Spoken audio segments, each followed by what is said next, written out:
AP మాజీ మంత్రి TDP fire brand Bhuma Akhilapriya పరిస్థితి అగమ్యగోచరంగా ఉంది. ఆమె ఈసారి పోటీ చేయాలా వద్దా అన్న అనుమానాలు నెలకొన్నాయి. చంద్రబాబు ఆమెకు టికెట్ ఇస్తారా, లోకేష్ ఆమెకు అనుకూలంగా మాట్లాడతారా అన్నది ప్రశ్నార్థకమే అవుతుంది. పైగా ఎన్నికల్లో ఖర్చు పెట్టుకునేందుకు ఆమె దగ్గర డబ్బులు లేదన్న ప్రచారం జరగడంతో పార్టీ కూడా అంత సానుకూలంగా లేదని చెప్తున్నారు. ఇప్పుడు చంద్రబాబు వస్తున్నారంటే అఖిలప్రియకు గుండెల్లో రైళ్లు పరిగెడుతున్నాయట. తెలుగుదేశం పార్టీలో ఎన్నికల వేడి మొదలైంది. ఫిబ్రవరి ఆఖరుకు నోటిఫికేషన్ వస్తుందన్న విశ్వాసంతో పార్టీ అధినేత చంద్రబాబు కార్యకర్తలను సమాయత్తం చేస్తున్నారు. తాను సైతం జనంలో ఉంటేనే పార్టీ శ్రేణులకు ధైర్యం వస్తుందని విశ్వసిస్తున్నారు.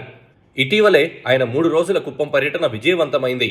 ఇక జనవరి నెల మొత్తం టూర్ వేసేందుకు చంద్రబాబు సిద్ధమవుతున్నారు. ఈ ఒక్క నెలలోనే రాష్ట్రంలో 25 బహిరంగ సభలు నిర్వహించాలని ఆయన తలపెట్టారు. ఒక్కో పార్లమెంట్ నియోజకవర్గ పరిధిలోని ఒక్కో అసెంబ్లీ స్థానంలో ఈ సభలు జరుగుతాయి. ఇందులో మొదటి సభ ప్రకాశం జిల్లా కనిగిరిలో ఈ నెల 5వ తేదీన జరగనుంది. ఆఖరి సభను ఈ నెల 29వ తేదీన నిర్వహించబోతున్నారు. పూర్తి షెడ్యూల్ ఇంకా రాలేదు.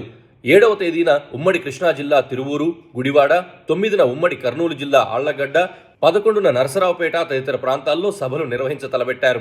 చంద్రబాబు నిర్వహించబోయే బహిరంగ సభల్లో ఒకప్పుడు భూమా అఖిలప్రియ ప్రాతినిధ్యం వహించిన ఆళ్లగడ్డ కూడా ఉండడంతో అఖిలప్రియ రాజకీయ భవిష్యత్తుపై అందరి దృష్టి పడింది.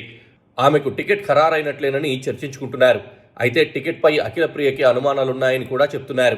తణుకు, గుడివాడ, నరసరావుపేటల్లో టీడీపీ అభ్యర్థులకు చంద్రబాబు గ్రీన్ సిగ్నల్ ఇచ్చారు. కానీ ఆళ్లగడ్డలో టీడీపీ ఇన్ఛార్జ్ భూమా అఖిలప్రియకు చంద్రబాబు టికెట్ ఖరారు చేయలేదు. దీంతో లక్షలాది రూపాయలు ఖర్చు పెట్టి సభను విజయవంతం చేయడానికి అఖిలప్రియ సుముఖంగా లేనట్లు తెలిసింది. ఇదే అదునుగా భావించి అఖిలప్రియ టీడీపీ అధిష్టానంపై ఒత్తిడి పెంచుతున్నారని కూడా చెప్తున్నారు.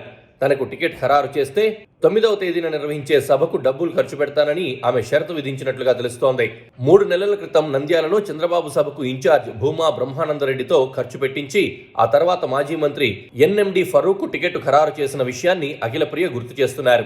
టికెట్ ఇచ్చే ఉద్దేశం లేనప్పుడు తానెందుకు 60 నుంచి 70 లక్షల రూపాయలు ఖర్చు పెట్టుకుని అప్పుల పాలు కావాలని ఆమె ప్రశ్నిస్తున్నారని సమాచారం.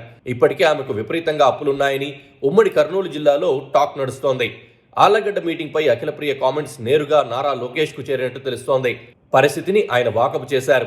టికెట్ ఇస్తే ఖర్చులకు ఆమె డబ్బులు ఎక్కడి నుంచి తెస్తారన్న చర్చ కూడా మొదలైంది. దాంతో ఇప్పుడు అఖిలప్రియ వ్యవహారం అడకత్తెరలో పడిన పోకచెక్కలాగా తయారైంది.